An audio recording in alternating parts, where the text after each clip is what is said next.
റാഞ്ചിയിലെ ഏറ്റവും പുതിയ വിവരങ്ങൾ ആർ അച്യുതൻ പങ്കുവയ്ക്കും. ഡൽഹിയിൽ നിന്ന് അച്യുതൻ, കോൺഗ്രസിൻ്റെയും JMM-ൻ്റെയും MLA-മാരെ റിസോർട്ടിലേക്ക് മാറ്റുന്നു.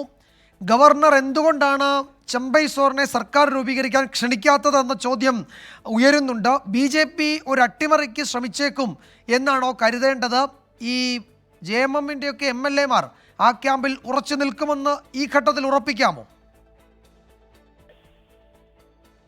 വിജയകുമാർ, ബീഹാറിന് ശേഷം മറ്റൊരു രാഷ്ട്രീയ നാടകങ്ങൾക്ക് കൂടി ജാർഖണ്ഡ് വേദിയാവുകയാണ്. ഈ ഹേമന്ത് സോറിന്റെ അറസ്റ്റിന് പിന്നാലെ BJP ഭരണ MLA-മാരെ അട്ടിമറിക്കുവാനുള്ള ശ്രമങ്ങൾ നടത്തുന്നതായാണ് JMM ഇപ്പോൾ ആരോപിക്കുന്നത്. കാരണം ഈ നിയമസഭാ കക്ഷിയോഗം ചേർന്ന നിയുക്ത മുഖ്യമന്ത്രിയായിട്ട് ഹേമന്ത് സോറിന് പകരം ചമ്പൈ സോറിനെ തെരഞ്ഞെടുത്തിരുന്നു. എന്നാൽ ഈ ഹേമന്ത് സോറിനെ അറസ്റ്റ് ചെയ്ത് ഇന്നലെ തന്നെ ഇദ്ദേഹമാണ് അടുത്ത മുഖ്യമന്ത്രി എന്നടക്കം ഗവർണറെ അറിയിച്ചിട്ടുണ്ട്. പക്ഷേ ഒരു സർക്കാർ രൂപീകരിക്കാനുള്ള ക്ഷണം ഗവർണർ ഇതുവരെയും നൽകിയിട്ടില്ല.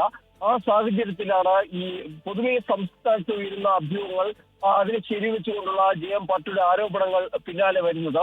അതായത് BJP ഇത്തരം അട്ടിമറി സാധ്യതകൾ നടത്തുന്നതിന് സംസ്ഥാനത്തെ ഗവർണർ കൂട്ടുനിൽക്കുന്നു എന്നാണ് JM ആരോപിക്കുന്നത്.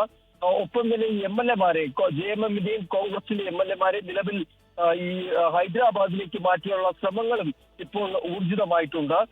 BJP ലക്ഷ്യമിടുന്നത് ഈ MLA-മാരെ ഈ BJP പാളയത്തിൽ കൊണ്ടുവന്ന ഒരു ഭരണ അട്ടിമറിക്കാണെന്നുള്ളതാണ് JMM-ന്റെ ഒരു വിലയിരുത്തൽ. എന്തായാലും രാഷ്ട്രീയ നാടകങ്ങൾ ഇതിനോടകം തന്നെ ആരംഭിച്ചിട്ടുണ്ട്.